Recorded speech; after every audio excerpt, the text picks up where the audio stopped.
Welcome to BodyShop News Collision Talk at Automechanika 2022. My name is Michel, Malik.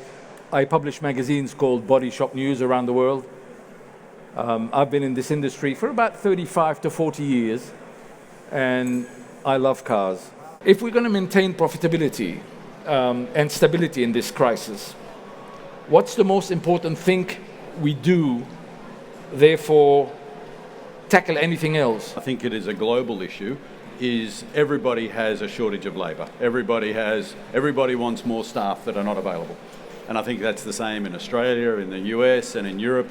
Everybody is short of skilled labour. And I think we're all involved in many discussions with our customers to ensure that we are properly compensated for the effects of inflation on energy, on salaries and on parts, to make sure that the collision industry remains viable on the other side of COVID as it was prior to COVID. Create more leaders who accept accountability and responsibility and take ownership. If you just create more followers in your business in this crisis, rather than taking accountability and ownership on board, they'll just start taking cover because they can see the bad times are out there. Once you've done those two things, then you can start tackling the tasks and the operations that you're going to need to change to manage this crisis well. Hope is not a strategy.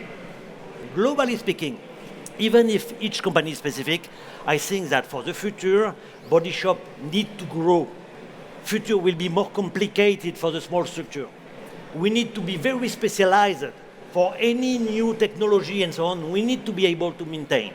We need to build a robust and resilient organization around us. What can we do to strengthen our business structure and support our goals? Career opportunity is the most important one. Joining a business, being 20, 25 years old, and you have the perspective of being stuck in the body shop for the rest of your career, I don't know if that would be my choice in the beginning. And I think opening up career paths wherever to go. Train your people, engage them, motivate them, but also trust them, rely on them, and stop being one-man company.